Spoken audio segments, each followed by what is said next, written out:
Financial management में chapter कौन सा चल रहा था? लेवरेज। बस आज की क्लास में उसे हमें कंप्लीट करना है।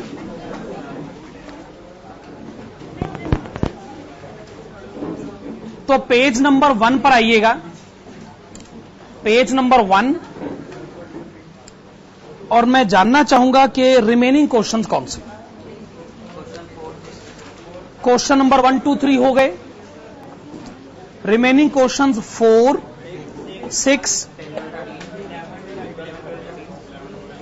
6 के बाद 11, 12, 13, 16। ओके, ठीक है, यही क्वेश्चंस मुझे कराने ना। तो ये जो क्वेश्चंस हैं ये आज की क्लास में हो जाने चाहिए। लेवरेज का चैप्टर आज कंप्लीट हो जाएगा।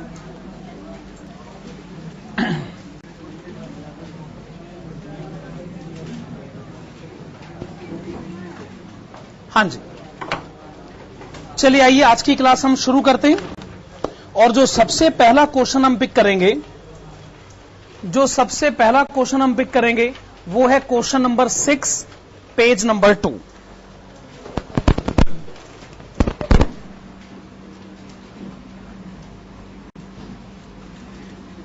Question number 6, page number 2।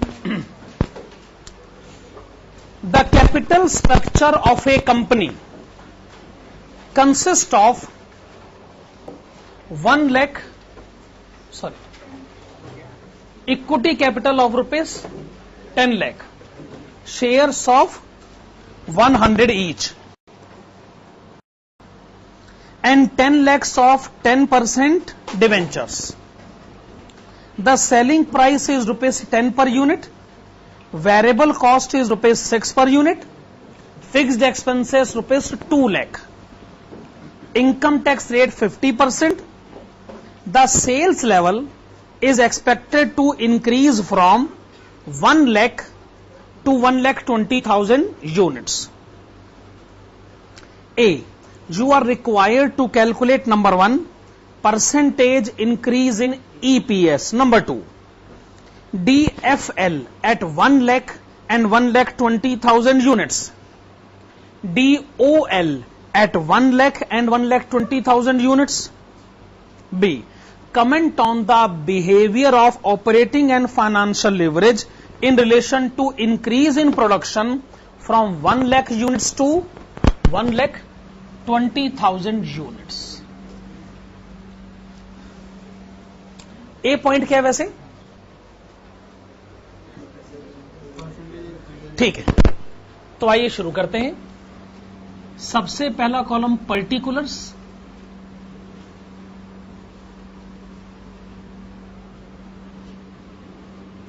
उसके बाद है 1 lakh units and 1,20,000 units.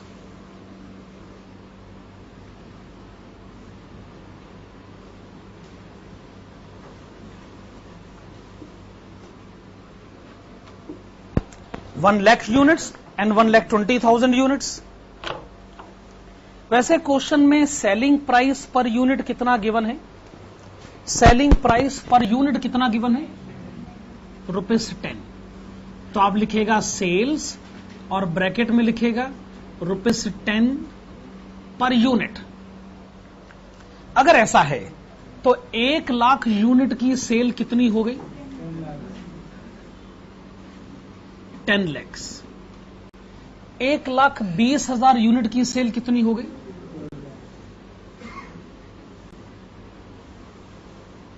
12 lakhs। 10 lakh रुपए और 12 लाख रुपए। सेल्स में से आप माइनस करना चाहेंगे वेरिएबल कॉस्ट। वेरिएबल कॉस्ट कितना लिखा है? Okay, rupees 6 per unit. तो 1 लाख यूनिट की वेरिएबल कॉस्ट 6 lakhs। 1,20,000 यूनिट की वेरिएबल कॉस्ट 7,20,000। सेल्स में से वेरिएबल कॉस्ट माइनस करेंगे तो कंट्रीब्यूशन पता चलेगा।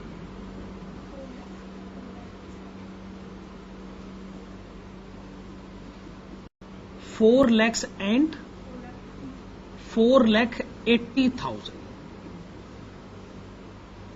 ये आपने कंट्रीब्यूशन बता दिया। कंट्रीब्यूशन में से हमें क्या माइनस करना चाहिए? Fixed cost. बताइए फिक्स्ड कॉस्ट का अमाउंट कितना लिखा है? 2 लाख।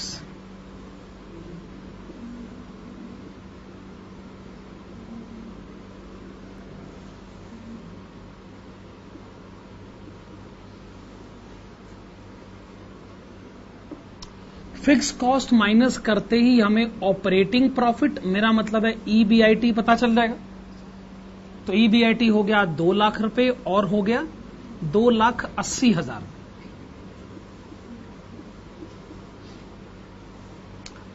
आइए इसमें से हम माइनस करते हैं इंटरेस्ट।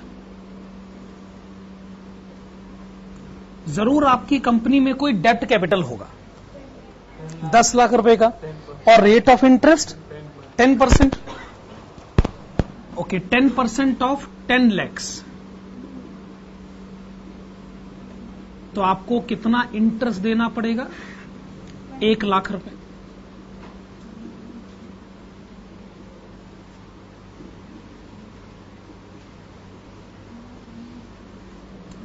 वेल, इंटरेस्ट माइनस करते ही आपको क्या पता चल जाएगा?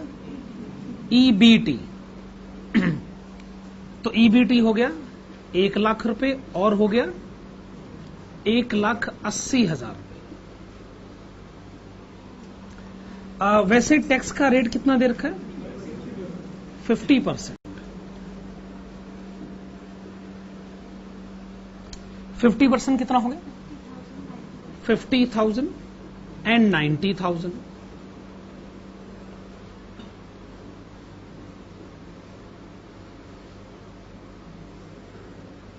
इसे माइनस करते ही आपको क्या पता चलेगा? EAT 50,000 and 90,000।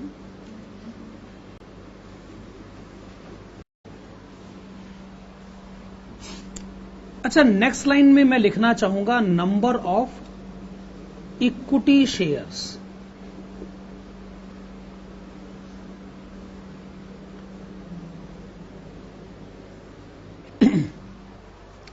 आप कहते हैं कि इक्विटी कैपिटल 10 लाख रुपए का है। आप कहते हैं कि एक शेयर 100 रुपए का। इसका मतलब नंबर ऑफ इक्विटी शेयर्स कितने हो गए? 10,000। नंबर ऑफ इक्विटी शेयर्स आपने बताया 10,000। अगर मैं EAT को नंबर ऑफ इक्विटी शेयर से डिवाइड कर दूं तो फिर तो मैं EPS भी बता सकता हूं। प्रेजेंटली EPS है ₹5 और EPS कितना हो जाएगा? 9। तो जो EPS अभी 5 रुपए है, अब वो 9 रुपए हो जाएगा। हम इस समय A पॉइंट का आंसर दे रहे। अच्छा, A पॉइंट में फर्स्ट पॉइंट, A पॉइंट में फर्स्ट पॉइंट पर आइएगा। Percentage increase in EPS।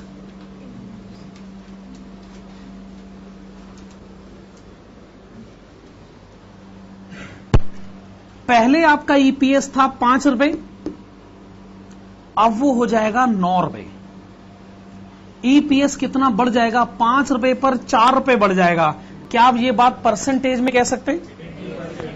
तो लिखेगा परसेंटेज इंक्रीज इन EPS 80%। यहां पर नहीं लिखना है, यहां पर नहीं लिखना है, यहां थोड़ी इंक्रीज हुआ है। पहले था 5 रुपए, अब हो गया 9 रुपए। तो इसका मतलब पहले के मुकाबले EPS 80% इंक्रीज हो गया। यह आंसर देने का यही तरीका ठीक है। यह आपने फर्स्ट पॉइंट का आंसर दिया। अब आप लिखिएगा सेकंड पॉइंट। सेकंड पॉइंट आपसे क्या पूछा गया है? DFL। DFL पूछा गया। DFL का फार्मूला लिखिएगा EBIT divided bye EBT।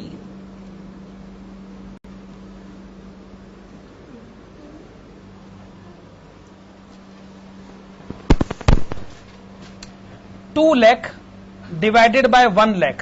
The answer is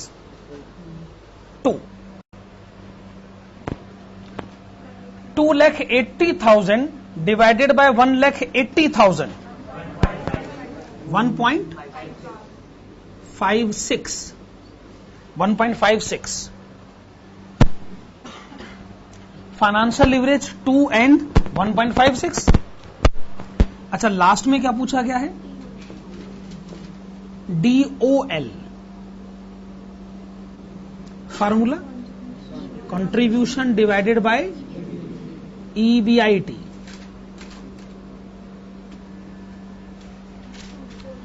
$4 lakh divided by 2 lakh. The answer is 2. 4,80,000 divided by 2,80,000. Okay, 1.71 approximately. 1.71 approximately. A point का आंसर हो गया. ए पॉइंट में first point, second point, third point एकदम proper way में हमने answer दिया है. B point पढ़ेंगे. B point, comment on the behaviour of operating and financial leverage in relation to increase in production from 1 lakh units to 1,20,000 units. पहले है financial leverage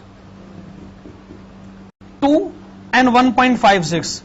मतलब बहुत गहराई से समझिएगा. अगर हम इंटरेस्ट से पहले 2 लाख कमाते हैं तो इंटरेस्ट के बाद 1 लाख, 2 लाख में से 1 लाख रह जाता है.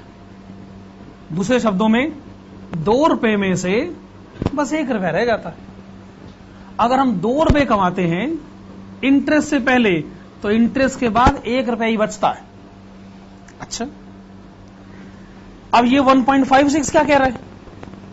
हमने कहा देखो जी वो केस था ना, अब जरा ये केस डिस्कस करें. इंटरेस्ट से पहले 2,80,000, इंटरेस्ट के बाद 1,80,000. इसका मतलब अगर 1,80,000 1 रुपया है, अगर इंटरेस्ट के बाद वाली इनकम 1 रुपया है तो इंटरेस्ट से पहले वाली इनकम है 1.56, इंटरेस्ट है 0.56. पहले 2 रुपए में से 1 रुपया चला जाता था. अब क्या हालात हैं? 1 रुपए 56 पैसे में से 56 पैसे चले जाते हैं. अब हालात सुधर गए हैं. 2 रुपए में से 1 रुपए चले जाना और 1 रुपए 56 पैसे में से 56 पैसे चले जाना, हालात सुधरे हैं कि नहीं? आप कहोगे जी हालात सुधरे, इंटरेस्ट तो पहले भी 1 लाख था, इंटरेस्ट तो आज भी 1 लाख है, तो हालात कैसे सुधरे? हमने कहा देखो, इंटरेस्ट भले ही लाख रुपए हो पर इंटरेस्ट को सहन करने की हमारी शक्ति बढ़ गई, पावर बढ़ गई. वो कैसे? पहले हम 2 लाख को कहते थे कि लाख रुपए का खर्चा सहन करो, अब हम 2,80,000 को कहते हैं कि लाख रुपए का खर्चा सहन करो. इसका मतलब लाख रुपए तो वही का वही है, पर लाख रुपए के खर्चे को सहन करने की हमारी पावर नहीं बढ़ गई. अगर मेरे घर का किराया महीने का 10,000 रुपए है, वैसे मैं 50,000 रुपए कमाता हूं, तो 50,000 में से 10,000 चला जाता. अच्छा, अब क्या हुआ कि किराया तो 10,000 ही है, पर अब मेरी इनकम हो गई 80,000. इनकम 80,000 हो गई, किराया वही का वही है. माना किराया वही का वही है, पर आपको लगता नहीं कि अब मुझे किराया कम चुभेगा. सेम होने के बावजूद चुभन कम होगी. सेम फिक्स कॉस्ट होने के बावजूद उसका बर्डन मुझे कम महसूस होगा. तो जैसे ही मैं यहां से यहां पहुंचता हूं तो मैं देखता हूं कि मेरा इंटरेस्ट का अमाउंट तो सेम है, पर मेरा इंटरेस्ट का बर्डन कम हो गया. सिमिलरली पहले मैं 4 लाख को कहता था कि 2 लाख की फिक्स्ड कॉस्ट सहन करो, अब मैं 4,80,000 को कहता हूं कि 2 लाख की फिक्स कॉस्ट सहन करो. फिक्स कॉस्ट सेम का सेम है, इंटरेस्ट सेम का सेम है, लेकिन फिक्स कॉस्ट और इंटरेस्ट के बर्डन में काफी कमी आ गई है। लिखेगा बी पॉइंट का answer.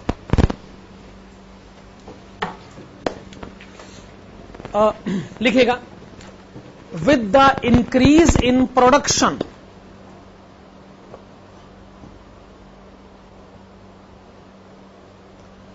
with the increase in production from 1 lakh units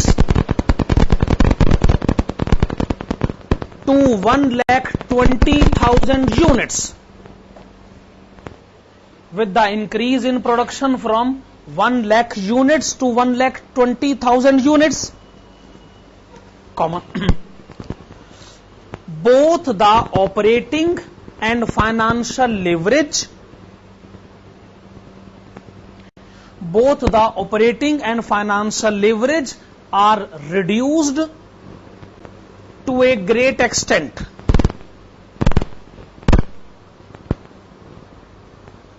Reduced to a great extent, which implies that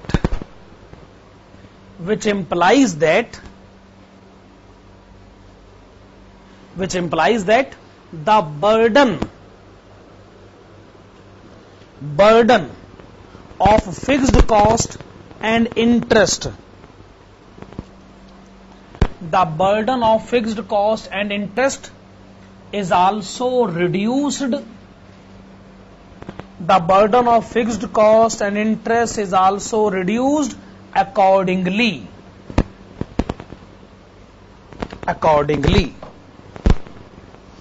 ये हमने बी पॉइंट का आंसर भी दे दी। तो ये इस पूरे क्वेश्चन का आंसर हो गया। ये क्वेश्चन नंबर 6 का आंसर हमारे सामने। अब अगले क्वेश्चन पर आने से पहले हमें कंसेप्ट समझना होगा, तो आपको उस कंसेप्ट की हेडिंग डालनी पड़ेगी। हेडिंग है 1-to-1 रिलेशनशिप।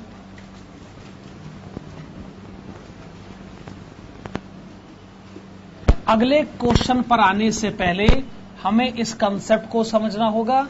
कंसेप्ट का नाम है 1-to-1 relationship.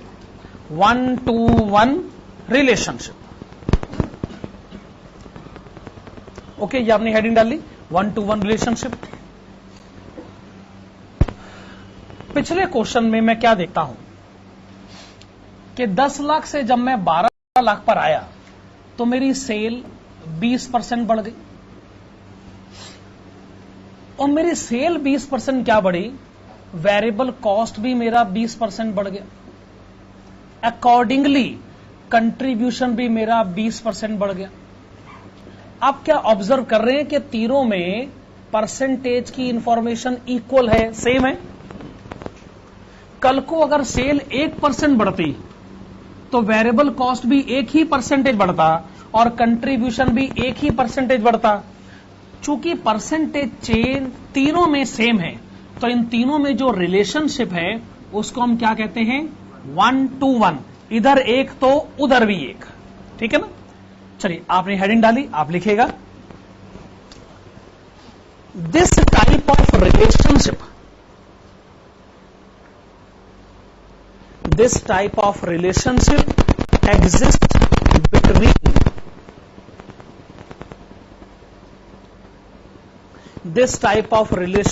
exists between sales,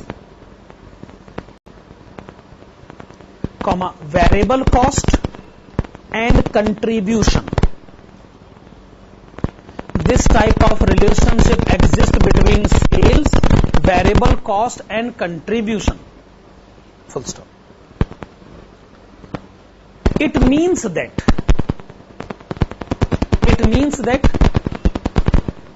1% change in sales, 1% change in sales will produce 1% change in variable cost, will produce 1% change in variable cost, and also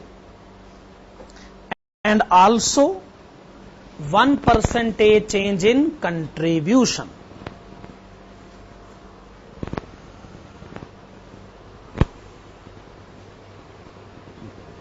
अब बात को आगे बढ़ाएं, फिर से जाते हैं पीछे।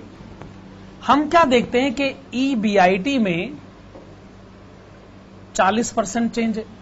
2 लाख का 2,80,000 हो गया, 40% चेंज हो गया। हम क्या देखते हैं EBT में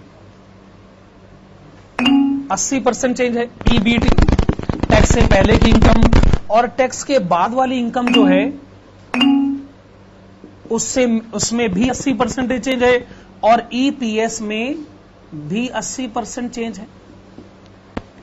तो 80% का कॉमन जो फिगर है वो बिफोर टैक्स इनकम में भी है, वो आफ्टर टैक्स इनकम में भी है और EPS में भी है। ठीक बात है ना? तो आप आगे लिखिएगा अगले पैराग्राफ में, similarly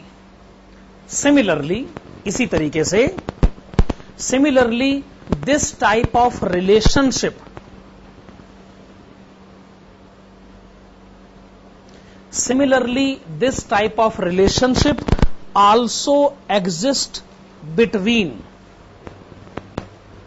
also exist between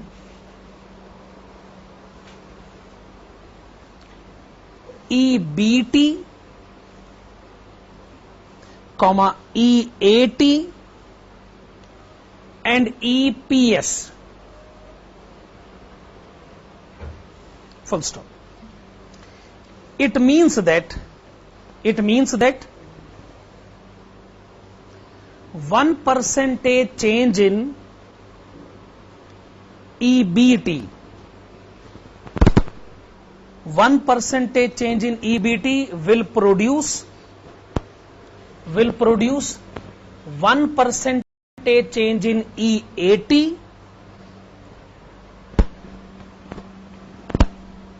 and also 1% change in EPS.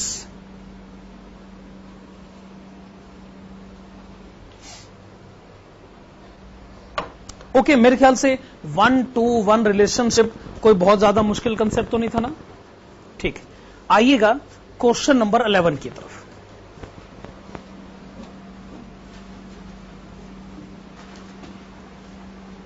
Question number 11,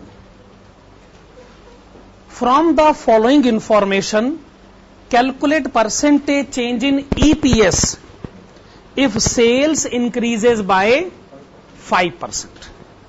ठीक बात। क्वेश्चन में आपको जो इंफॉर्मेशन दे रखी है उसको जरा एनालाइज कर लीजिएगा।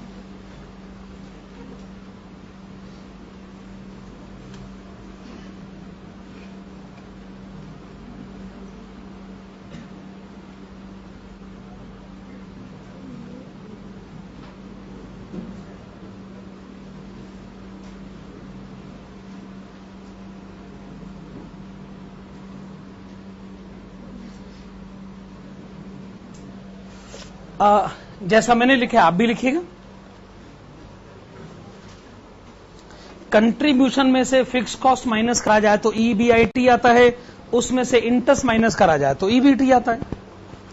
इसमें से क्वेश्चन आपको क्या क्या इंफॉर्मेशन बताने को तैयार है?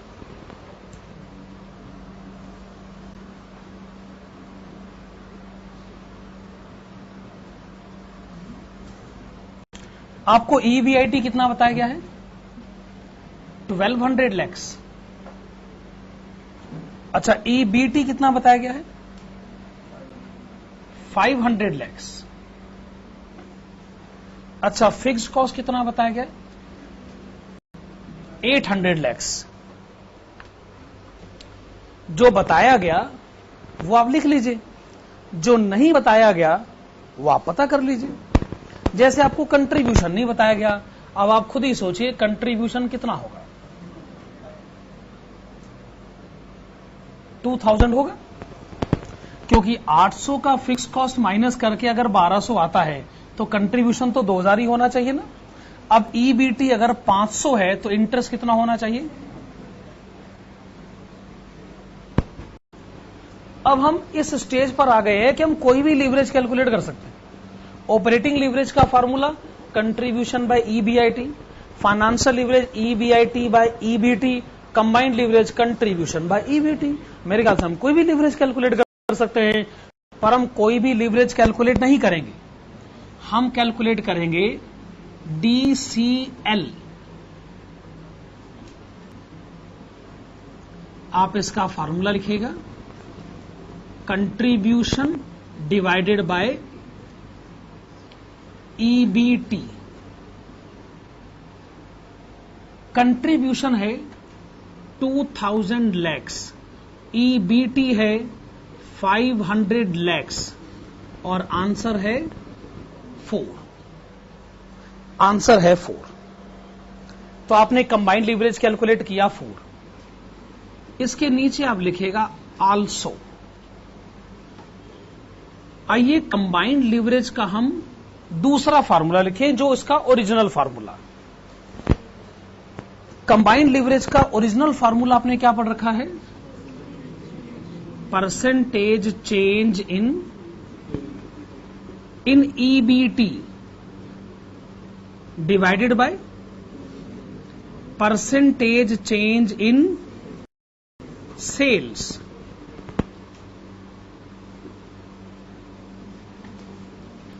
ये फार्मूला आपने पढ़ रखा ना। अब आप इस फार्मूले को ना थोड़ा चेंज करिएगा। फार्मूला ठीक है, परसेंटेज चेंज इन EBT और EAT और EPS।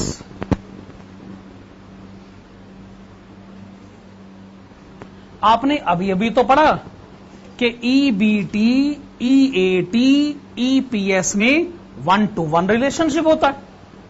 तो जितने परसेंटेज चेंज EBT में आएगा उतने ही EAT में आएगा, उतने ही EPS में आएगा। एक ही बात हुई ना। तो मैं फार्मूले को थोड़ा आगे लेके जा रहा हूं। कंसेप्ट तो वही का वही है ना, कंसेप्ट को थोड़ा एक्सटेंड ही तो कर रहे हैं। हाँ जी, मैं ऑलरेडी DCL कैलकुलेट कर चुका हूं 4। अब हम इसको कैसे लिखें? DCL of 4 as computed above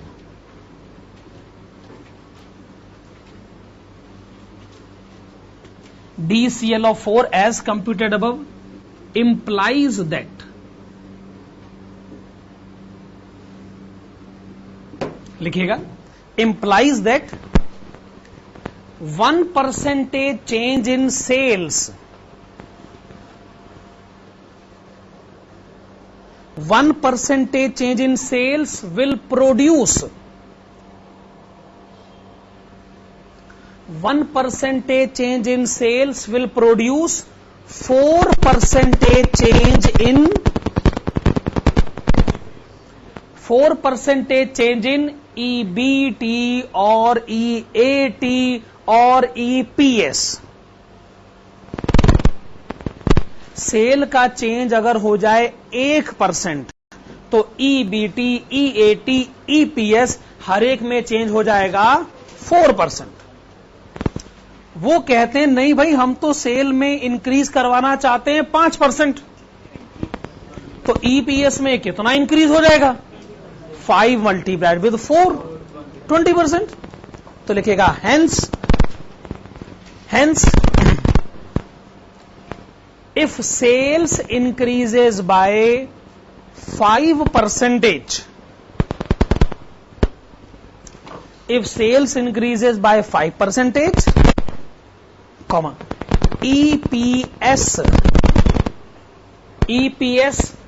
will get increased by, EPS will get increased by 5 multiplied with 4, that is 20%।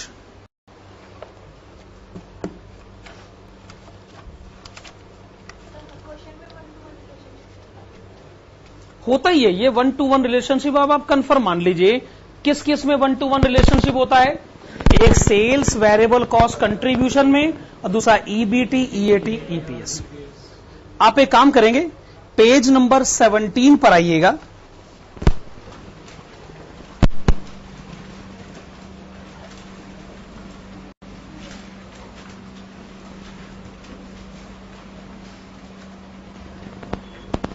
Page number 17, question number 11, revisionary. The ABC company has following balance sheet and income statement.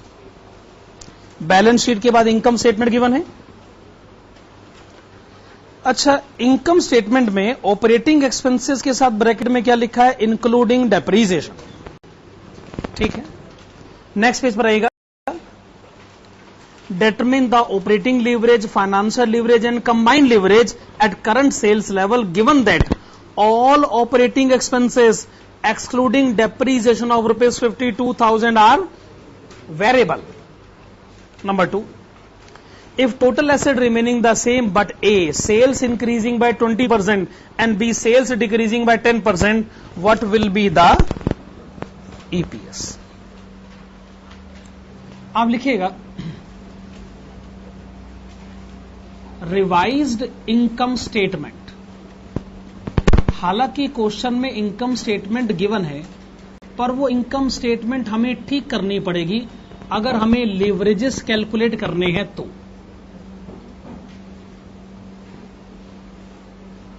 Sales 3,40,000 minus variable cost. Question में लिखा है कि depreciation जो है उसको अगर छोड़ दिया जाए तो बाकी जितने भी ऑपरेटिंग एक्सपेंसेस हैं आप समझिए वो वेरिएबल कॉस्ट है. डेप्रीसिएशन है 52,000, तो आप बताएंगे वेरिएबल कॉस्ट कितना हुआ? 68,000. डिफरेंस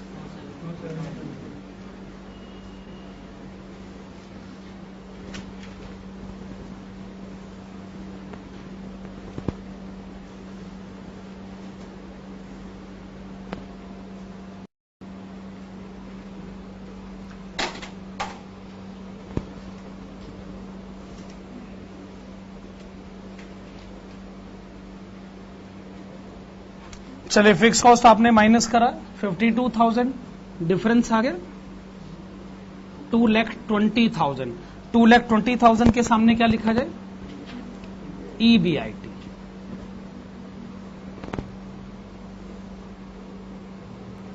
इसमें से आप माइनस करिए इंटरेस्ट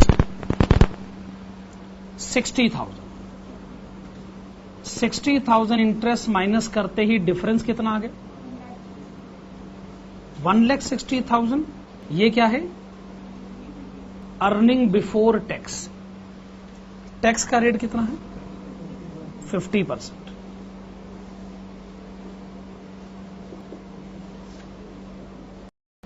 तो अर्निंग आफ्टर टैक्स भी यही आ गया 80,000. अगर ये अर्निंग आफ्टर टैक्स है फिर तो आप मुझे ईपीएस भी बता सकते हैं. पहले आपको नंबर ऑफ इक्विटी शेयर्स बताने पड़ेंगे.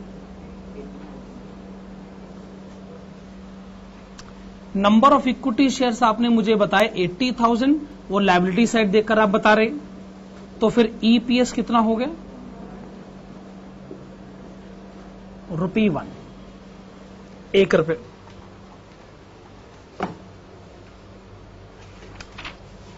हाँ जी, चलिए आइए लेवरेजेस कैलकुलेट करना शुरू करते हैं. Operating leverage is equal to contribution divided by EBIT. Contribution is 2,72,000. EBIT 2,20,000. Answer आप बता दीजिए. 1 पॉइंट, दोबारा से बताइए. 2,336. 1.236. Financial leverage is EBIT divided bye EBT.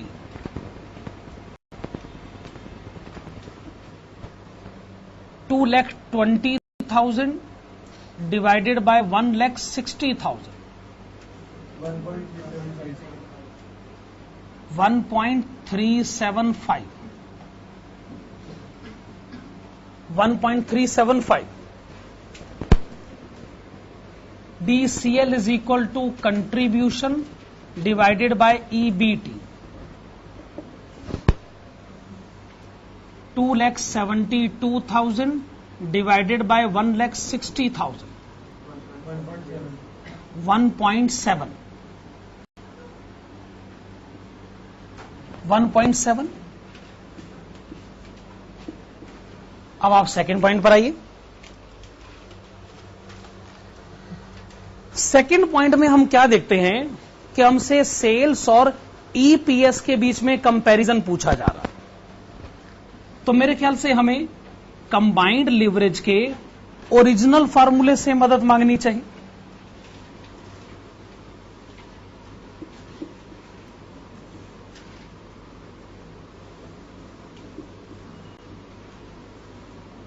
देखो भी इसके डिनोमिनेटर में क्या आना है, percentage change in sales. Numerator में क्या आ सकता है, परसेंटेज चेंज इन ईबीटी और ईएटी और ईपीएस। पर इतना सब लिखने की क्या जरूरत है, जो सवाल पूछा जा रहा है उसी का जवाब दीजिए। परसेंटेज चेंज इन ईपीएस, जो सवाल पूछा जा रहा है उसी का जवाब देते ना। कंबाइंड लीवरेज 1.7 है, इसका मतलब अगर सेल में बदलाव आ जाए 1% तो ईपीएस में बदलाव आ जाएगा 1.7%, ठीक है ना। तो आप लिखिएगा DCL of 1.7 as computed above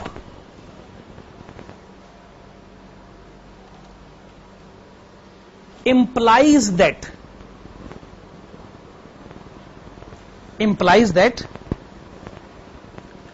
1% change in sales, 1% change in sales will produce 1.7% change in EPS, 1.7% change in EPS. अब ए पॉइंट में कहा गया है, ए पॉइंट में, सेकंड के ए पॉइंट में हम सेल बढ़ाना चाहते हैं 20%। तो बताइए ईपीएस कितना बढ़ जाएगा। अगर सेल में चेंज आ जाए 1% तो ईपीएस में चेंज आता है 1.7%।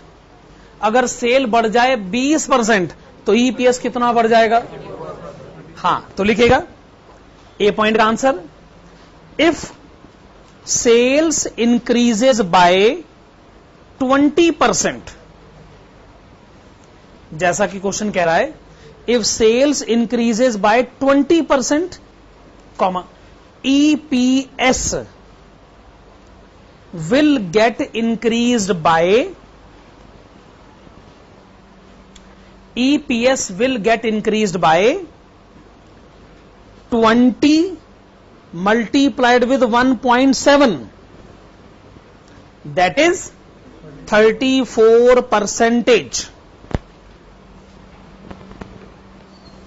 ये ए पॉइंट का आंसर हो गया। अब आप आइएगा बी पॉइंट की तरफ। अब वो कहते जी हम सेल को 10% कम करना चाहते, तो फिर ईपीएस भी कम हो जाएगा, है ना। तो लिखिएगा बी पॉइंट में, if sales decreases by 10%, if sales decreases by 10%, comma, EPS will get decreased by 10 multiplied with 1.7, that is 17%।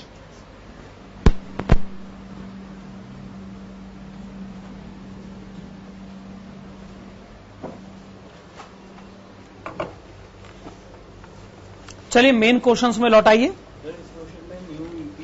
तो वो आप कर लीजिएगा, कोई बड़ी बात तो नहीं है, पुराने ईपीएस में एडजस्ट कर लीजिएगा। हाँ जी, मेन क्वेश्चंस में वापस आइए।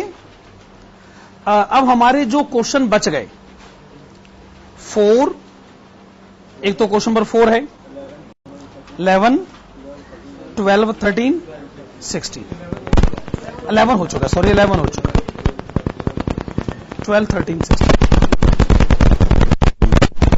ठीक है। आइएगा क्वेश्चन नंबर 4 की तरफ। क्वेश्चन नंबर 4, हाँ जी, from the following prepare income statement of company A, B and C.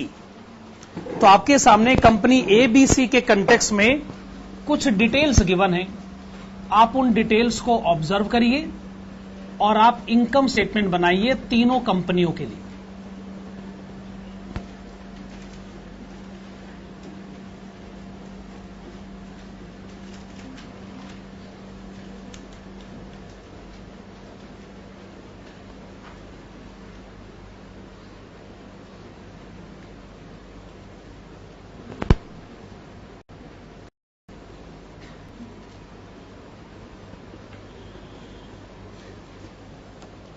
Particulars company A, company B and company C, और हमें इनकम स्टेटमेंट बनानी।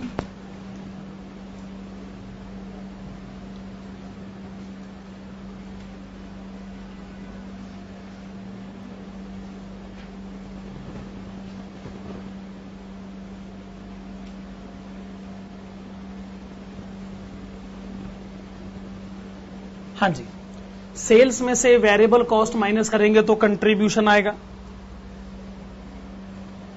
इसमें से फिक्स्ड कॉस्ट माइनस करेंगे तो ईबीआईटी आएगा,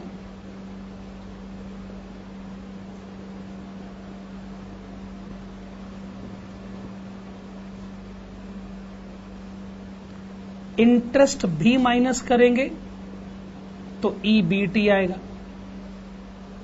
टैक्स का रेट क्वेश्चन में कितना दे रखा है? 45%। 45% टैक्स माइनस कर देंगे तो अर्निंग आफ्टर टैक्स भी आ जाएगा।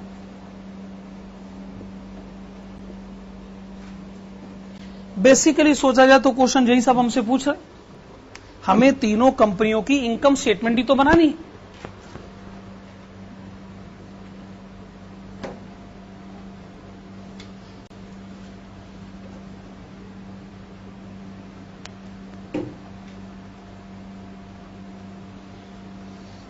चलिए आइए, नोट नंबर 1 कंपनी ए के लिए बनाया जाए, नोट नंबर 2 हम कंपनी बी के लिए बना लेंगे, और नोट नंबर 3 हम कंपनी सी के लिए बना लेंगे। ठीक है ना? नोट नंबर 1 कंपनी ए के लिए बनाया जाए। हाँ जी, क्वेश्चन में कोई क्लू होना चाहिए आपको, जैसे फाइनेंशियल लीवरेज कितना गिवन है, 3:1। फाइनेंशियल लीवरेज कितना गिवन है? 3:1। फाइनेंशियल लीवरेज का फॉर्मूला क्या होता है? EBIT divided by EBT. क्या लिखा आपने? EBIT divided by EBT. Actually EBIT तो ठीक है, पर जो ईबीटी है ना, मैं ईबीटी के बदले लिखना चाहता हूं, ईबीटी के बदले लिखना चाहता हूं ईबीआईटी माइनस इंटरेस्ट। क्या मैं ऐसा लिख सकता हूं?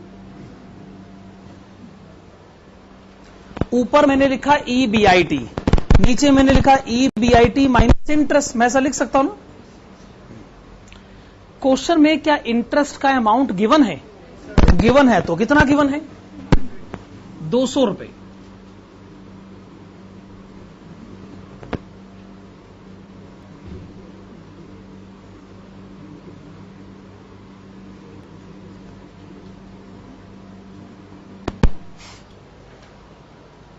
तो क्या आप इसको सॉल्व कर सकते हैं? सॉल्व करके आप मुझे ईबीआईटी बता सकते हैं? कितना ईबीआईटी आ गया? 300 रुपए। आपने इस इक्वेशन को सॉल्व किया और आपको पता चल गया कि ईबीआईटी है 300 रुपए। अगर ईबीआईटी 300 रुपए है तो आप आइए अपने आंसर की तरफ और कंपनी ए का ईबीआईटी लिखिए 300 रुपए।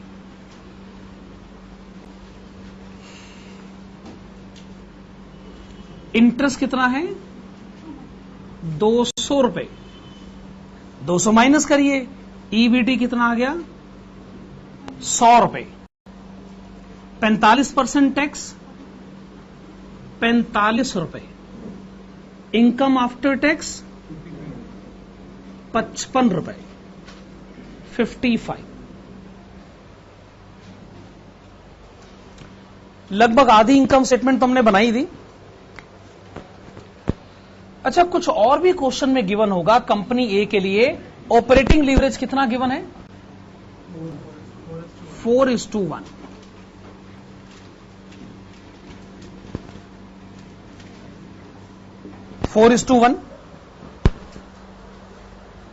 ऑपरेटिंग लीवरेज का formula contribution divided by EBIT.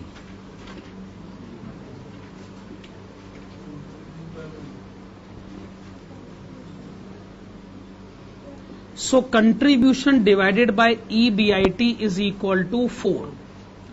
We can say contribution is equal to 4 multiplied with EBIT.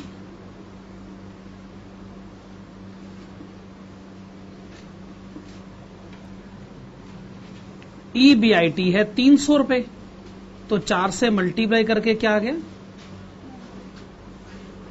1200 रुपए, 1200 आ गया ना।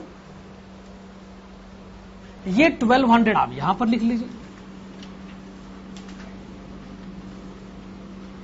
तो fix cost balancing figure 900,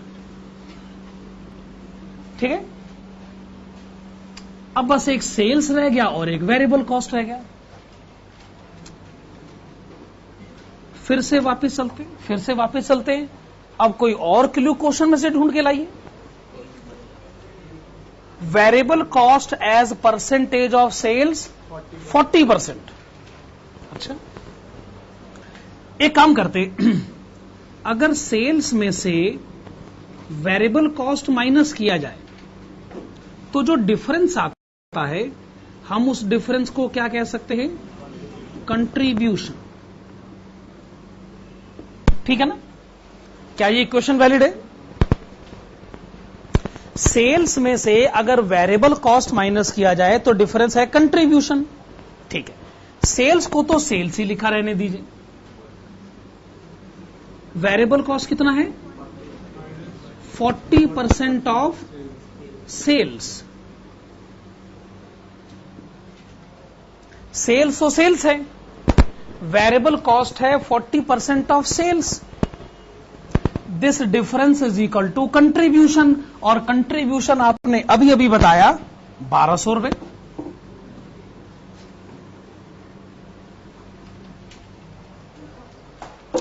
sales में से उसी का 40% अगर माइनस करा जाए तो डिफरेंस आता है 1200 रुपए। तो मेरे ख्याल से आप बता सकते हैं कि सेल्स कितना है ₹2000, 2000 रुपए। तो आपने पता कर लिया सेल 2000 है, और अगर सेल 2000 है तो ये बात आप इनकम स्टेटमेंट में रिकॉर्ड कर लीजिए। अकॉर्डिंगली वेरिएबल कॉस्ट कितना होगा 800। चलो भाई, कंपनी ए की इनकम स्टेटमेंट हमने बना भी ली। अब ये बताइए, क्या आप इसी तरीके से कंपनी बी और सी की इनकम स्टेटमेंट बना लेंगे? हमें तो ये क्वेश्चन पूछने का तरीका ही समझ में नहीं आया। आपने जो क्लू कंपनी ए के लिए दिए हैं वही कंपनी बी के लिए हैं, वही कंपनी सी के लिए। ये तो एक ही क्वेश्चन को ऐसा लगता है आपने 3 बार पूछ लिया। या तो ऐसा होना कंपनी ए की इंफॉर्मेशन कुछ और डायरेक्शन में जाए, बी की कुछ और डायरेक्शन में जाए, तभी तो लगेगा कि सवाल सही है। तो मैं ये मानता हूं कि आप कंपनी बी और सी की कैलकुलेशन इन्हीं लाइंस पर खुद सॉल्व कर लेंगे। तो मैं छोड़ दूं कंपनी बी और कंपनी सी को आपके लिए। ठीक है, अब आप आइएगा क्वेश्चन नंबर 16 की तरफ।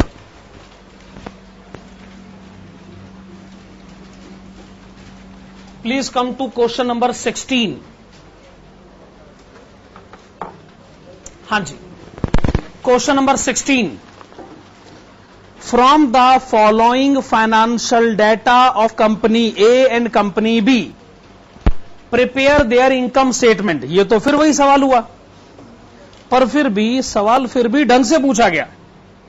कंपनी ए की डिटेल्स अलग डायरेक्शन में है और कंपनी बी की डिटेल्स अलग डायरेक्शन में। ठीक है, हालांकि आइडिया तो वही है। चलिए आइए फिर इनकम स्टेटमेंट बनाना शुरू करते हैं।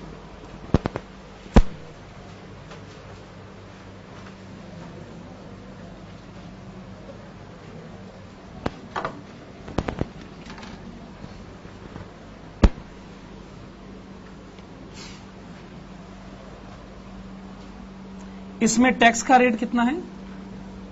30%। बाकी सब कुछ नहीं। टैक्स का रेट है 30%, बाकी सब कुछ वही।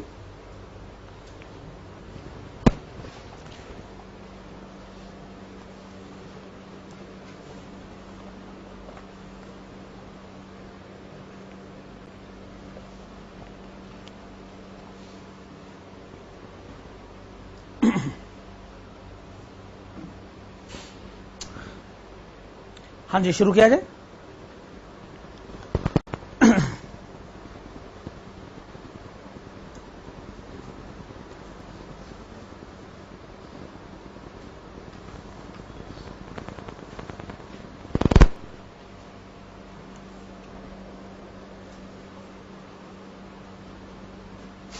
तो चलो, जो डिटेल्स क्वेश्चन में दे रखी है उसी से शुरुआत करते हैं। देखो जी, पहली रिक्वायरमेंट है सेल्स। सेल्स क्वेश्चन में कंपनी ए का गिवन नहीं है, पर कंपनी बी का गिवन है। और वो कितना गिवन है? 1,05,000।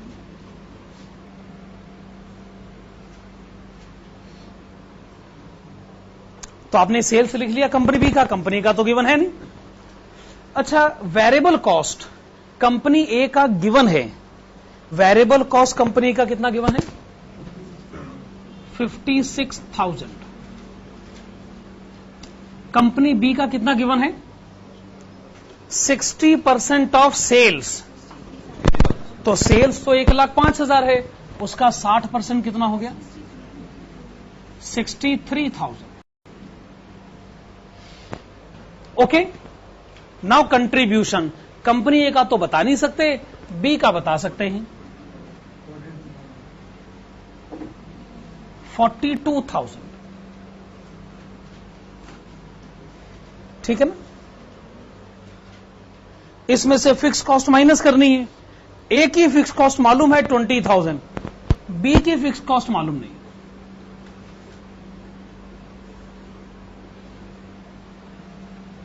ईबीआईटी तो हम किसी का नहीं बता सकते। अच्छा, इंटरेस्ट कितना है? 12,000 और 9,000।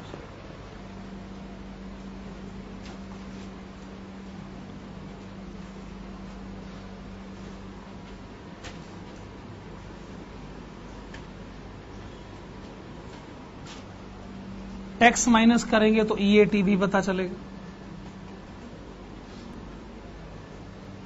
भाई, जितनी डिटेल्स क्वेश्चन में गिवन थी वो तो सारी हमने लिख ली। Note number 1, to be prepared for company A.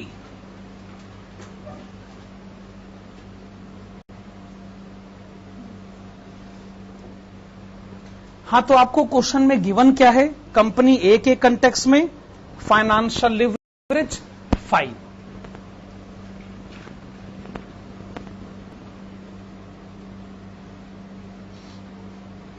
Financial leverage यानी EBIT divided by EBT.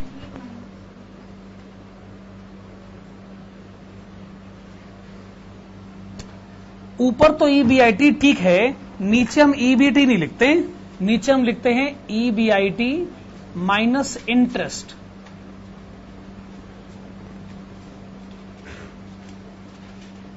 This is equal to 5।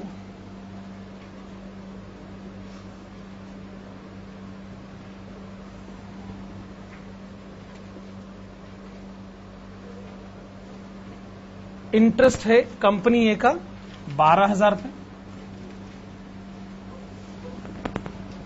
This is equal to 5। क्या कहते हैं EBIT कितना आ जाएगा? 15,000 रुपए। आपने बताया EBIT कंपनी ए का 15,000,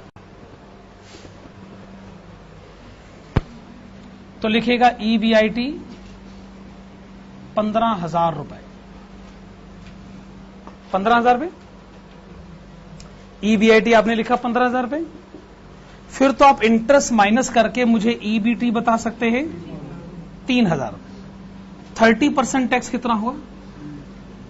900। After tax 2,100। अच्छा, EBIT आप कह रहे थे 15,000, फिक्स कॉस्ट 20,000, तो कंट्रीब्यूशन कितना होगा? 35,000।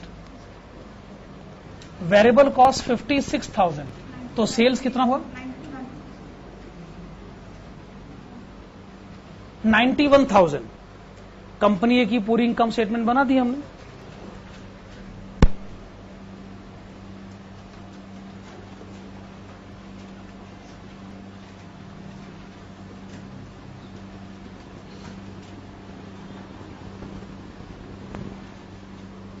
नोट नंबर 2 बनाया जाए कंपनी बी के लिए।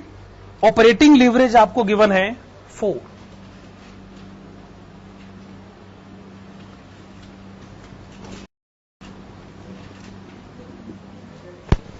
ऑपरेटिंग लीवरेज 4 है ना?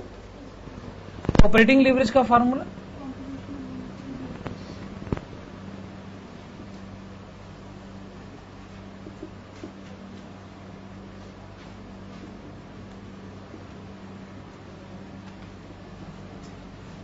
okay, contribution by EBIT is equal to 4. So, EBIT is equal to contribution divided by 4.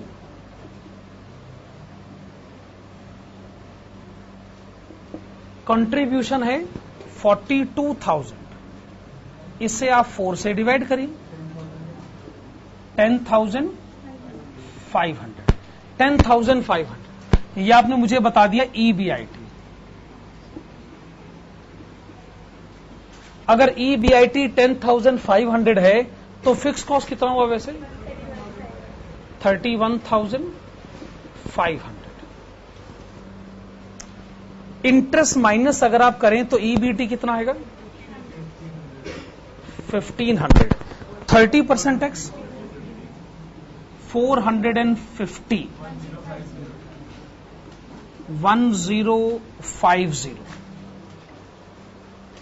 ये भी काफी आसान क्वेश्चन है।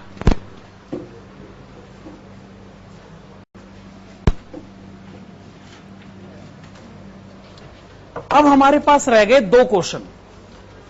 हालांकि 2 क्वेश्चन रहेंगे लेकिन अभी भी इसमें टाइम बहुत लगेगा, क्योंकि हमने अभी तक वो सिचुएशन डिस्कस नहीं करी है जिसमें प्रेफरेंस डिविडेंड आता है, और वो प्रेफरेंस डिविडेंड वाला केस क्वेश्चन नंबर 12 में है। पर क्वेश्चन नंबर 12 मैंने लास्ट के लिए बचा के रखा हुआ है। अब मेरे पास 2 क्वेश्चन हैं, 12 और 13। 2 क्वेश्चन हैं, पहले क्वेश्चन नंबर 13 अटेम्प्ट किया जाए, उसके बाद प्रेफरेंस डिविडेंड की सिचुएशन की तरफ बढ़ा जाए।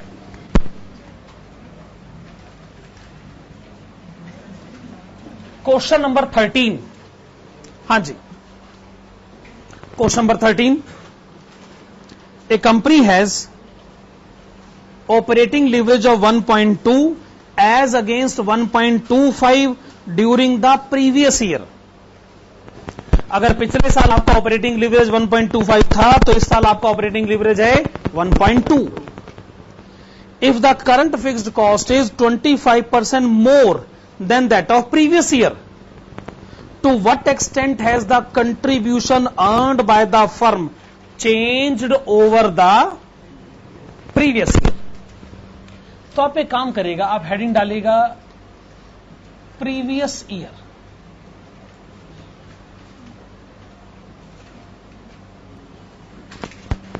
हेडिंग डालेगा previous year.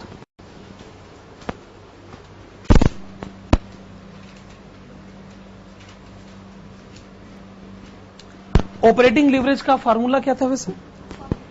Contribution divided by EBIT.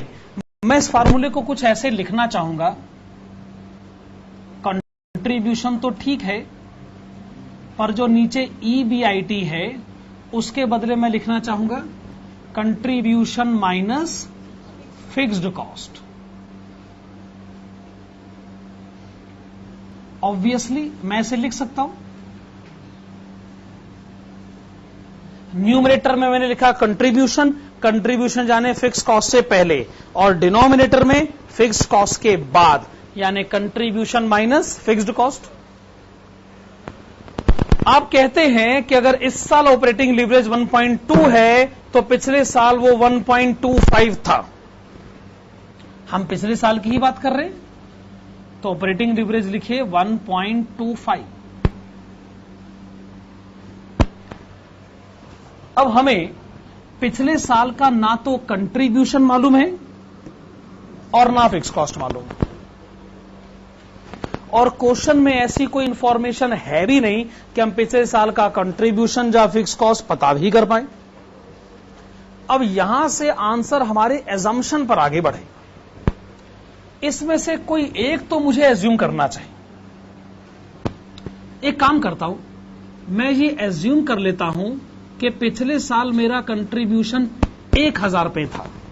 आप 1000 के ब्रैकेट में लिख सकते हैं एजम्पशन। अभी आप थोड़ी देर के लिए मानिए, कहा है कि एजम्पशन ही तो है, अरे 1000 नहीं मानते, 100 रुपए मानते, 10,000 मानते, 1 लाख मानते, कुछ ना कुछ तो मानते ही।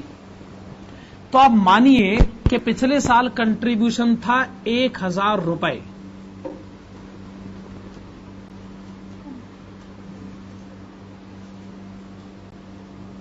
तो आप मुझे बताएंगे, अगर पिछले साल कंट्रीब्यूशन 1000 था, अगर, तो पिछले साल फिक्स्ड कॉस्ट कितना था?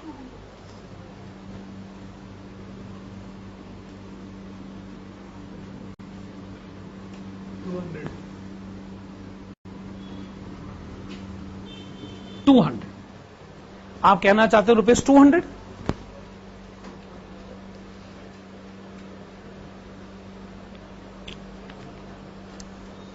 बड़ी सीधी सी बात है, अगर पिछले साल कंट्रीब्यूशन 1000 था तो पिछले साल फिक्स कॉस्ट था 200 रुपए। हो सकता है कि आप पिछले साल का कंट्रीब्यूशन कुछ और मान लेते तो फिक्स कॉस्ट भी कुछ और ही आ जाता, पर अभी हम इस चक्कर में अपने आप को फंसाना नहीं चाहते। अब आप आइएगा करंट ईयर की तरफ।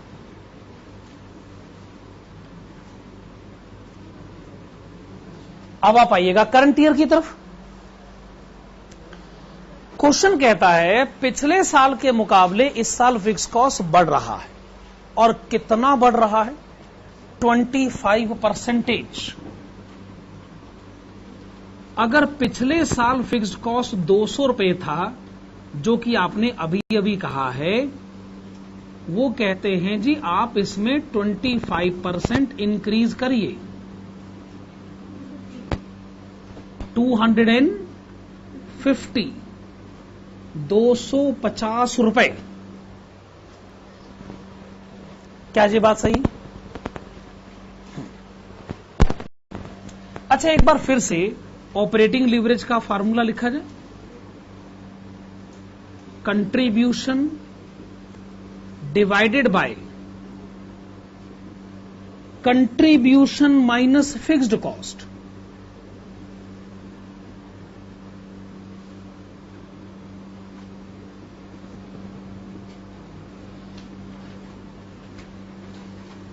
एक बार फिर से लिखिएगा। अब क्वेश्चन कहता है कि इस साल आपका ऑपरेटिंग लीवरेज है 1.2, तो ऑपरेटिंग लीवरेज लिखिए 1.2। कंट्रीब्यूशन आप पता करना चाहते हैं,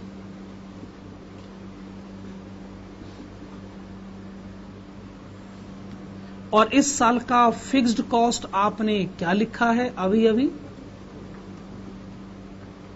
250 रुपए।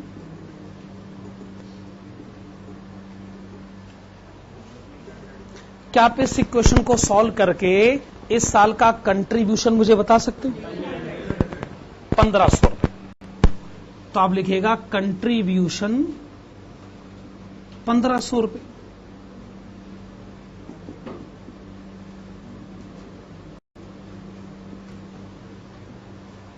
आपने लिखा कंट्रीब्यूशन 1500 रुपए। पिछले साल कंट्रीब्यूशन कितना था? 1000 रुपए। इस साल 1500 रुपए। बताओ कंट्रीब्यूशन कितने परसेंटेज बढ़ रहा है? 50%। अगर आपने पिछले साल के कंट्रीब्यूशन को 1000 नहीं 1 लाख माना होता तो इस साल का कंट्रीब्यूशन 1.5 लाख आता। आप तब भी यही कह रहे होते कि पिछले साल के मुकाबले इस साल का कंट्रीब्यूशन 50% बढ़ गया। आपने 1000 नहीं कुछ और माना होता तब भी फाइनल कंक्लूजन यही होता। क्या फर्क पड़ा अगर मैंने कंट्रीब्यूशन 1000 रुपए मान लिया, कुछ और भी मानता तब भी फाइनल आंसर तो मेरा यही होना था। तो आप नीचे लिखिएगा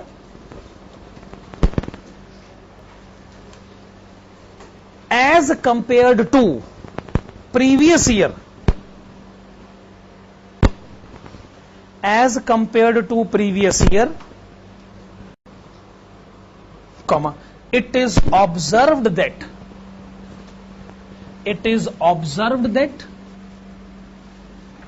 the current year's contribution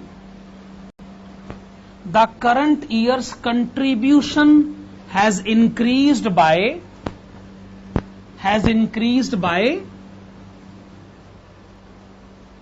50%. Current year's contribution has increased by 50%. मेरे ख्याल से हमने इस सवाल का जवाब दे दिया। यही हमसे पूछा गया था ना कि बताइए पिछले साल के मुकाबले इस साल कंट्रीब्यूशन में कितना इंक्रीज हो गया है। हमारे हिसाब से लीवरेज के सारे क्वेश्चन हो चुके हैं, सिर्फ क्वेश्चन नंबर 12 को छोड़कर, और क्वेश्चन नंबर 12 अपने आप में एक अलग स्टडी है। क्वेश्चन नंबर 12 यानी उन क्वेश्चंस को, वो सिचुएशन को डील करना जिसमें क्वेश्चन में प्रेफरेंस डिविडेंड भी गिवन होता है। उसके लिए आपको हेडिंग डालनी पड़ेगी। हेडिंग है हाउ टू कंप्यूट, अलग से हेडिंग है how to compute the leverages, how to compute the leverages when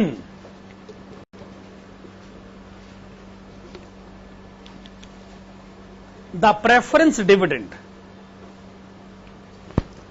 how to compute the leverages when the preference dividend is given in the question।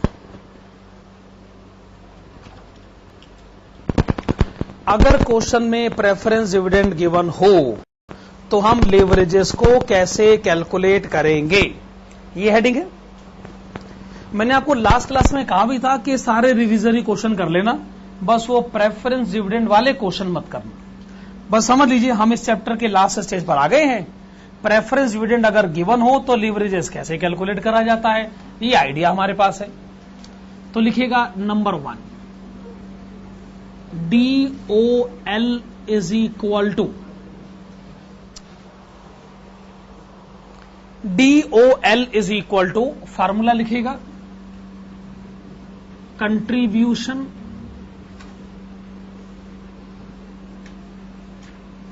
Divided by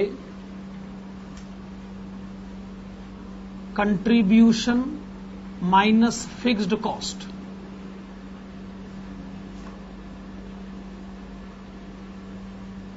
क्या ये वही formula है जो आप पहले से जानते हैं? आप पहले से क्या जानते हैं? Contribution divided by EBIT। ये वही तो फार्मूला है, कंट्रीब्यूशन डिवाइडेड बाय EBIT।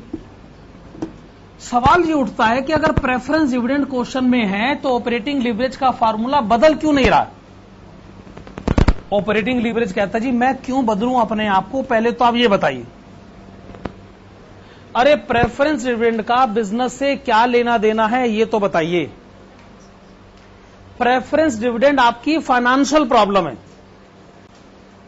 आपके पास खुद के पैसे नहीं हैं, कभी डिवेंचर होल्डर से मांगते फिरते हो, कभी प्रेफरेंशियल होल्डर से, तो इसमें हमारा क्या कसूर है?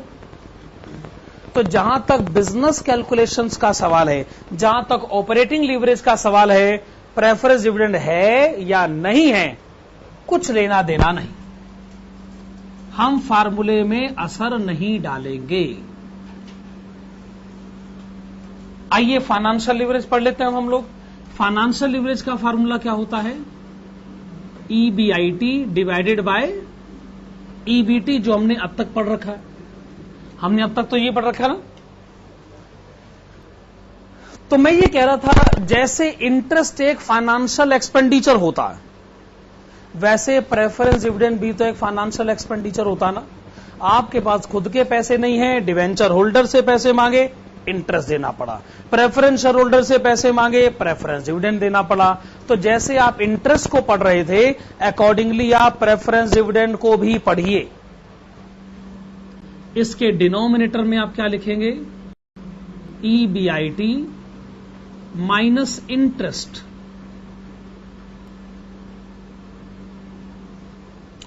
वेल, यहां तक अगर सोचा जाए तो फार्मूले में कहीं कोई चेंज नहीं है, क्योंकि ऊपर आपने लिखा है इंटरेस्ट से पहले की इनकम और नीचे आपने लिखा है इंटरेस्ट के बाद की इनकम।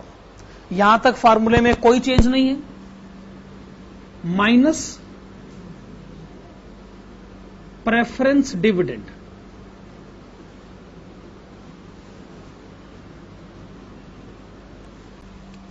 एक तरीके से डिनोमिनेटर में मैं क्या कहना चाहता हूं, इंटरेस्ट के भी बाद और प्रेफरेंस डिविडेंड के भी बाद। तो आप कंसेप्चुअली प्रेफरेंस डिविडेंड माइनस करने के अगेंस्ट नहीं, आप समझ रहे हैं कि प्रेफरेंस डिविडेंड माइनस होना चाहिए। लेकिन प्रेफरेंस डिविडेंड अकेले माइनस नहीं होगा। माइनस होने से पहले प्रेफरेंस डिविडेंड अपने आप को डिवाइड करेगा 1 माइनस टैक्स रेट से। यहां आके मुसीबत आ गई। प्रेफरेंस डिविडेंड माइनस होना चाहिए, ये बात तो हम मानने को तैयार बैठे, पर वो चुपचाप शरीफों की तरह माइनस क्यों नहीं हो जाता? वो कहता है जी नहीं, पहले आप मुझे डिवाइड करो 1 माइनस टैक्स रेट से, उसके बाद में माइनस होगा। तो सारा झंझट यही है ना कि जी आखिरकार वो अपने आप को 1 माइनस टैक्स रेट से डिवाइड करने की जिद क्यों कर रहा है? खैर, तीसरा फार्मूला कौन सा है? DCL। इसके न्यूमरेटर में क्या लिखा जाए? कंट्रीब्यूशन।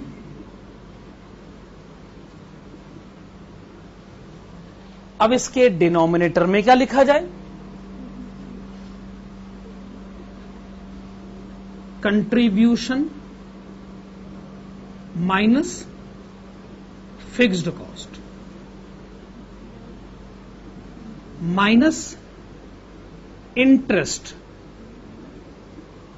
यहां तक तो फार्मूले में कोई चेंज है नहीं, पर अब आपको प्रेफरेंस डिविडेंड भी डील करना पड़ेगा। Minus preference dividend, and preference dividend is to be divided by 1 minus tax rate।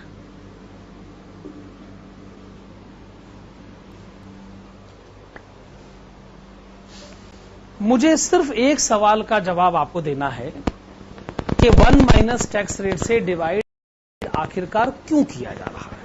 ठीक है ना? माइनस हो रहा है, इसका जवाब मुझे नहीं देना। 1 माइनस टैक्स रेट से डिवाइड क्यों हो रहा है, मुझे इसका जवाब। देखो जी, सवाल समझ में आ जाए ना तो उसका सही जवाब भी निकल आता है। सवाल यह है, प्रेफरेंस डिविडेंड अपने आप को 1 माइनस टैक्स रेट से डिवाइड क्यों करता है? ठीक है, लिखिएगा एग्जाम्पल 1। आइए कुछ एग्जाम्पल से डिस्कस करते हैं। ऑफ कोर्स वो एग्जाम्पल बिना मतलब के तो मैं डिस्कस कर नहीं रहा हूं। जो कंसेप्ट हमने समझना है उसी कंटेक्स्ट में तो हम ये एग्जाम्पल डिस्कस करेंगे। हां, तो आप लिखेंगे एग्जाम्पल नंबर 1। एग्जाम्पल नंबर 1 में आप एक काम करिएगा, आप लिखेगा EBT is equal to ₹2 lakh. क्या लिखा आपने? EBT is equal to ₹2 lakhs।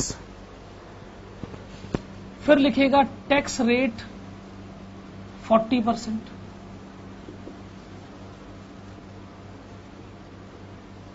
EAT आप पता करिए भाई। टैक्स से पहले 2 लाख, 40% टैक्स, बताओ टैक्स के बाद कितना होगा? 1,20,000। कैसे कैलकुलेट करा आपने? अच्छा, आपने क्या करा, 2 लाख का 40% निकाल लिया, वो आ गया 80,000 रुपए। वो आपने 2 लाख में से माइनस कर दिया, आ गया 1,20,000 रुपए। आप इतनी आसानी से कैलकुलेट कर रहे हैं, मैं एक्चुअली इसको थोड़े मुश्किल तरीके से कैलकुलेट करना चाहता हूं। और वो मुश्किल तरीका क्या है? EAT is equal to EBT multiplied with 1 minus tax rate. आप कह सकते हो जी सीधा साधा कंसेप्ट आता है, आप क्यों हमारे कंसेप्ट को क्यों खराब करना चाहते हैं? हम समझ गए ना कि जी 2 लाख की इनकम है, 40% टैक्स दे दिया, बाकी रह गया 1,20,000 रुपए। तो जबरदस्ती का कंसेप्ट पढ़ाने वाली बात होगी। खैर, EBT कितना है? 2 लाख रुपए। टैक्स का रेट है 40%। 40% को मैं लिख सकता हूं 0.40। 40% को मैं लिख सकता हूं 0.40। Okay, 2 lakh multiplied with 0.60, so we get rupees 1,20,000।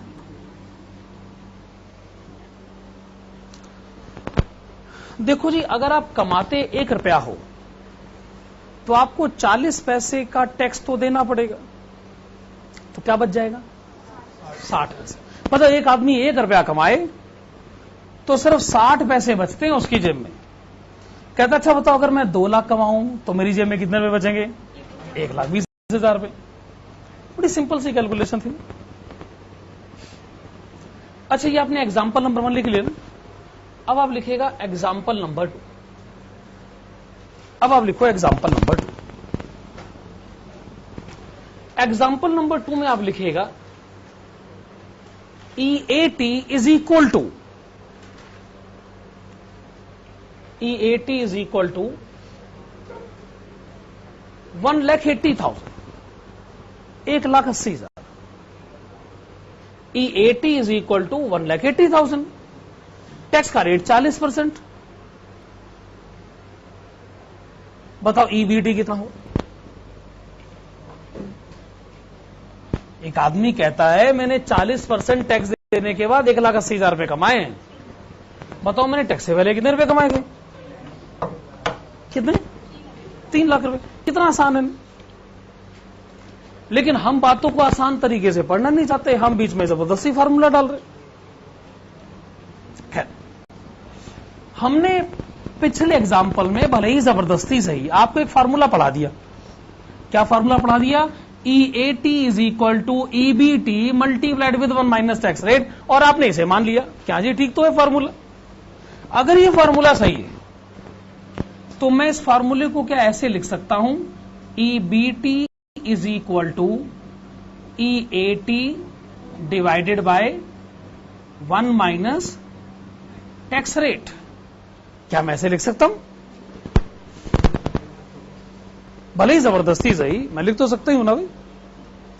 After tax income है 1,80,000 रुपए। आफ्टर टैक्स इनकम 1,80,000 है और टैक्स का रेट है 40%। आंसर वही आ गया जो आप मुझे बता रहे थे। क्या आंसर आ गया? 3 लाख रुपए।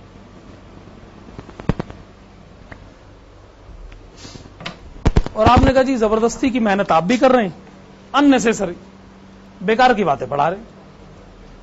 हम अपनी जनरल अंडरस्टैंडिंग के बेसिस पर भी आंसर निकाल सकते है कि नहीं?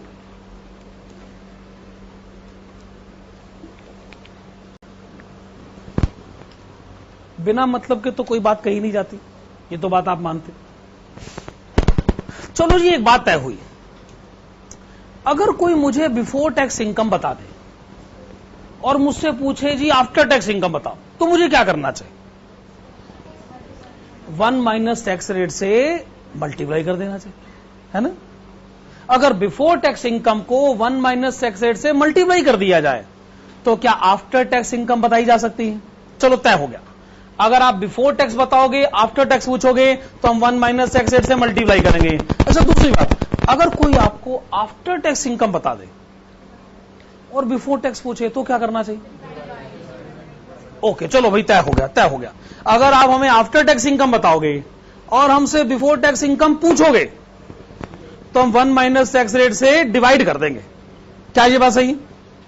इस पर हम सब लोग राजी हो रहे कि अगर कोई हमें आफ्टर टैक्स अमाउंट बता दे और हमसे बिफोर टैक्स अमाउंट पूछे तो हमें 1 माइनस टैक्स रेट से डिवाइड करना चाहिए। ऐसा लगता है कि शायद एक्सप्लेनेशन उस डायरेक्शन में जा सकता है, क्योंकि 1 माइनस टैक्स रेट से डिवाइड होने का मकसद तो यही है। मतलब ये समझ में नहीं आ रहा कि हो क्या रहा है, पर अब मुझे ये पता चल गया कि 1 माइनस टैक्स रेट से डिवाइड करके होता क्या है ना। एक बात पता चली। ऑफ कोर्स वो बात मैं यहां इस्तेमाल करूंगा। ये 2 एग्जांपल्स बिना मतलब के तो मैंने आपको बताए नहीं, क्योंकि मुझे एक बेसिक अंडरस्टैंडिंग डेवलप करनी थी कि 1 माइनस टैक्स रेट से डिवाइड करके क्या होता है और मल्टीप्लाई करके क्या होता है। यहां हमें पता चल गया कि डिवाइड करके क्या होता है कि जो आफ्टर टैक्स वाला आंसर होता है ना, वो बिफोर टैक्स में कन्वर्ट हो जाता है ना।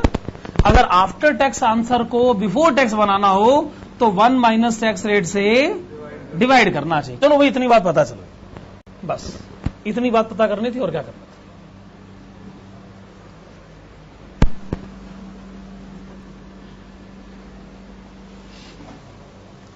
अब वो क्वेश्चन नंबर 12 का आंसर शुरू करें, ठीक है ना। अब बाकी टाइम क्वेश्चन नंबर 12 में लगाएंगे।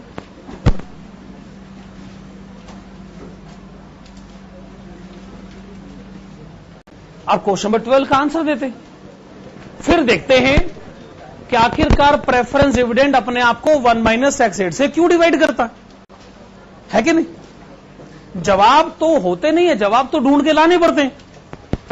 यस, क्लास में बातचीत मत किया करो भाई। Question number 12, the operating income EBIT of a firm amounts to rupees 1,86,000. It pays 50% tax on its income.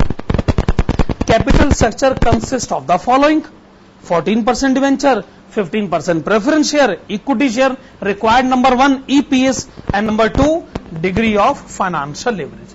तो चलो भी EPS पहले कैलकुलेट कर लेते हैं, और अगर EPS कैलकुलेट करना है तो क्वेश्चन में EBIT गिवन है ना, वहीं से शुरुआत कर लेते हो।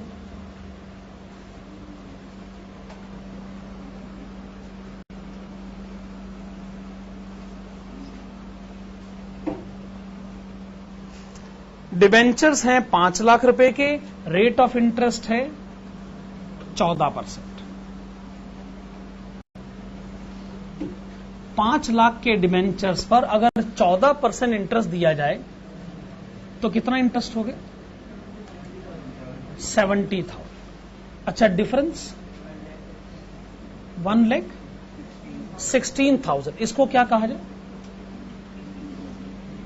EBT। टैक्स का रेट 50%। 50% कितना हो गया? 58,000। 58,000 माइनस करके डिफरेंस भी 58,000 ही आ गए। ये आ गया अर्निंग आफ्टर टैक्स। अब इसमें से आप माइनस करिएगा प्रेफरेंस डिविडेंड। प्रेफरेंस कैपिटल है 1 लाख रुपए और रेट ऑफ डिविडेंड है 15%। 15% ऑफ 1 लाख कितना आ गया? 15,000।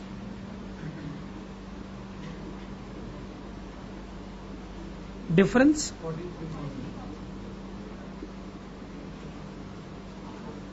ये जो 43,000 आया ना, इसके सामने लिखिएगा earnings to equity shareholders, ये है earnings to equity shareholders. अच्छा, नेक्स्ट लाइन में लिख लेते हैं number of equity shares.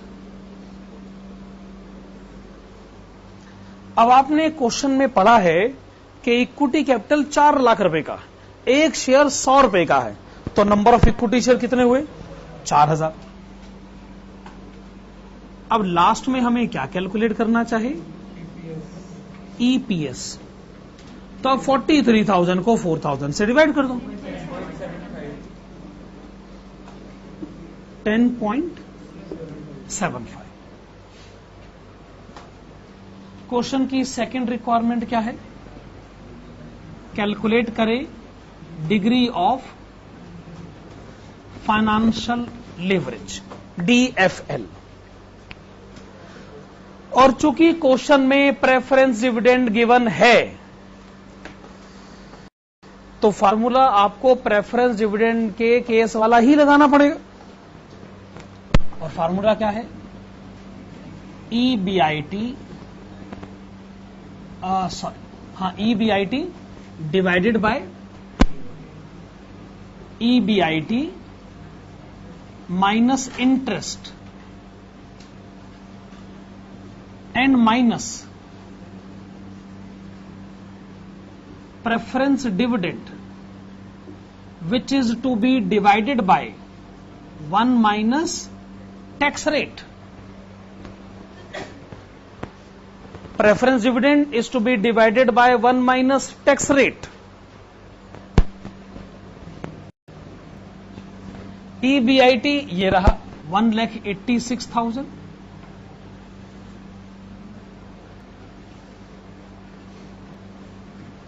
Interest ये रहा 70,000। Preference dividend 15,000। Tax rate 50%।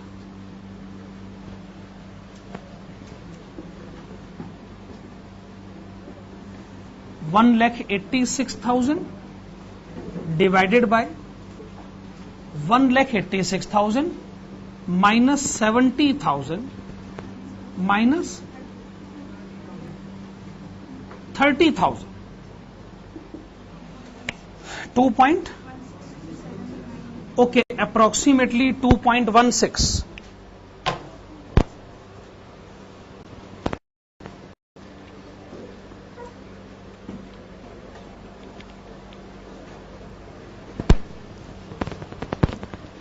देखिए, एक्सप्लेनेशन अब अगर दिया जाए तो मैं चाहूंगा कि आप इसको बहुत ध्यान से सुने भी और समझें, वरना अल्टीमेटली तो वो स्टूडेंट्स की कमी नहीं है जो फार्मूला रट्टा लगा लेते हैं। वो कहते जी क्या करना क्या है, समझ के बस इसको इससे डिवाइड करो, बात खत्म करो, है ना। जो स्टूडेंट ने समझ के आंसर लिखा उसको भी उतने नंबर मिले, हमने रट्टा लगा के आंसर लिखा हमको भी उतने नंबर मिले। या तो दोनों के नंबरों में फर्क करो, है कि नहीं। दोनों को ही बराबर नंबर देने हैं, तो जो स्टूडेंट कंसेप्ट क्लियर करता है उसको एडेड एडवांटेज कहां है फिर। खैर छोड़ी, इस मुद्दे पर हम बात नहीं करते। कंसेप्ट अगर समझना चाहते हो तो उसको गहराई से जाके समझना पड़ता है।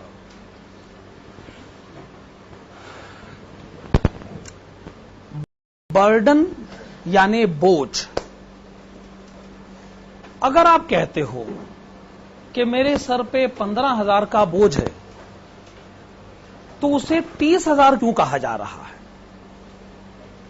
जब आप कहते हैं कि आपके सर पे 70,000 का बोझ है, तो आप 70,000 कहते हैं। लेकिन जब कहते हो 15,000 का बोझ है, तो 15,000 के बोझ को आखिरकार 30,000 क्यों रिकॉग्नाइज किया जा रहा है ना। सवाल ये बनता ही है। देखिए, मान लीजिए कोई आदमी कहता है जी मेरे ना घर का खर्चा 25,000 रुपए, तो मुझे 25,000 तो कमाने पड़ेंगे ना। अगर घर का खर्चा चलाना है तो जितना घर का खर्चा चलाना है वो मुझे कमाना पड़ेगा ना। समस्या यह है कि कमाई पर ना टैक्स देना पड़ता 50%। तो आप बताओ, मैं घर का खर्चा 25,000 सहन कर सकूं, इसके लिए मैं कमाऊं कितना? अच्छा, यानी आप कहना चाहते हैं कि अगर मैं अपने बिजनेस से 50,000 कमाता हूं, उस पर भले ही मैं 25,000 का टैक्स दे दूं, तो 25,000 का टैक्स देने के बाद मेरे पास 25,000 रहेंगे ना, और मैं उस 25,000 से अपने घर का खर्चा निकाल लूंगा। तो ना आप ये कहना बंद करिए कि मेरे ऊपर 25,000 का बोझ है। 25,000 थोड़ी मुझे कमाने भाई साहब, मुझे 50,000 कमाने। 50,000 कमाऊंगा तो उसमें से 25,000 गवर्नमेंट हथिया लेगी, मेरी जेब में बाकी 25,000 रह जाएंगे। उन 25,000 रुपए से मैं अपना खर्चा निपटा लूंगा, है कि नहीं? मान लीजिए मैं प्रेफरेंस शेयर होल्डर को 15,000 डिविडेंड देने जा रहा था। तो जब मैं जा रहा था ना, तो रास्ते में एक बदमाश मिल गया। बदमाश यानी गवर्नमेंट। उसने हमें कहा कि जी आप उसके पास जाके दिखाओ, मैं आपको जाने ही नहीं दूंगा। मैंने कहा लेकिन भाई साहब मैं अपने वादे का पक्का हूं, मैंने उसको 15,000 देने हैं, मैंने उसे प्रॉमिस किया था और मैं दे के रहूंगा। गवर्नमेंट कहती है तो हाँ वही तो कह रहे हैं, दे के दिखाओ जरा, हम भी देखते हैं कि आप कैसे देते हो, दे के दिखाओ जरा, हम भी देखते हैं कि आप ये लाइन क्रॉस कैसे करते हो। तो हमने फिर गवर्नमेंट से पूछ लिया तो आप क्या चाहते हो? उसने कहा जी आप हमारी हथेली गर्म कर दो, आप हमें पैसे दे दो। तो मैंने कहा उससे क्या होगा? उसने कहा अगर आपने हमें पैसे दिए तो हम आपको परमिशन दे देंगे। किस बात की परमिशन? जाओ उसके पैसे दे दो। मतलब हम आपको परमिशन देंगे, जाओ जाओ जाओ दियो पैसे दो, हमें हमारे पैसे दे दो तो हम तुम्हें उससे मिलने की परमिशन दे देंगे। हमने पूछा भाई तुम्हें कितने रुपए चाहिए? कहता है जी आप हमें 15,000 दे दो ताकि हम आपको उसे 15,000 देने की परमिशन दे दें। तो बताओ घर से कितने रुपए लेके निकले? 30,000 लेके निकलना होगा भाई। 15 गवर्नमेंट को देंगे, बाकी बचा हुआ 15,000 प्रेफरेंस शेयर होल्डर को देंगे, है ना? इंटरेस्ट नाम का बोझ आपके सर टैक्स से पहले आता है और प्रेफरेंस डिविडेंड नाम का बोझ आपके सर टैक्स के बाद आता है। दोनों में बुनियादी फर्क है। अगर आपको ये बोझ अपने सर से हटाना है तो 70,000 तो कमाने होंगे ना। 70,000 का इंटरेस्ट देना है तो 70,000 तो कमाना ही होगा ना, है कि नहीं? लेकिन अगर 15,000 का डिविडेंड देना है तो 30,000 कमाना होगा। बस फर्क बस इतना सा है। एक आदमी कहता है जी मैं 70,000 का इंटरेस्ट देना चाहता हूं, बताओ मैं कितने रुपए कमाऊं? हमने कहा जब 70,000 का इंटरेस्ट देना है तो 70,000 कमाओ ताकि 70,000 का इंटरेस्ट दे सको। कहते नहीं नहीं मेरे 15,000 का डिविडेंड देना है। हमने कहा फिर तो 30,000 कमाने होंगे, क्योंकि अगर 30,000 कमाओगे तो उसमें 15,000 तो गवर्नमेंट छीन लेगी आपसे, बाकी 15,000 बच जाएंगे, दे देना 15,000 का डिविडेंड। क्या ये बात सही? चूंकि प्रेफरेंस डिविडेंड मेरे सर टैक्स के बाद आता है तो मैं उसको बिफोर टैक्स में कन्वर्ट करना चाहता हूं। और मैंने एक बात सीखी कि अगर आफ्टर टैक्स की कैलकुलेशन को बिफोर टैक्स करना हो, नहीं आफ्टर टैक्स की कैलकुलेशन को बिफोर टैक्स करना हो तो कैसे होता है ये काम? 1 माइनस टैक्स रेट से डिवाइड कर दो तो after tax answer before tax बन जाता है। तो प्रेफरेंस डिविडेंड नाम का बर्डन मेरे सर टैक्स के बाद आता है। मैं जानना चाहता हूं उस बर्डन को पूरा करने के लिए मैं टैक्स से पहले कितना कमाऊं, तो मुझे उसे 1 माइनस टैक्स रेट से डिवाइड करना ही चाहिए। क्या ये बात सही? तो आप समझे या नहीं समझे ये अब आपकी समस्या। आपको बस मैं इतनी बात बता दूं, अगर क्वेश्चन में प्रेफरेंस डिविडेंड है तो आपको ये वाला फार्मूला लगाना पड़ेगा, और नहीं है तो वो फॉर्मूला जिससे आप चिर परिचित है ना? बात समझ में आ रही है ना? मेरी तरफ से ये चैप्टर कंप्लीट हो चुका, पर समस्या ये है कि अभी आधे घंटे का टाइम पड़ा हुआ है, और आधे घंटे में मैं दूसरा चैप्टर का एक क्वेश्चन तो करवा ही सकता हूं, और मुझे लग रहा है आप सब लोग कह रहे हैं हां, क्योंकि नहीं का मतलब हां होता है ना, हां का मतलब तो हां होता ही है, ऑब्वियसली हां का मतलब तो हां ही होता है।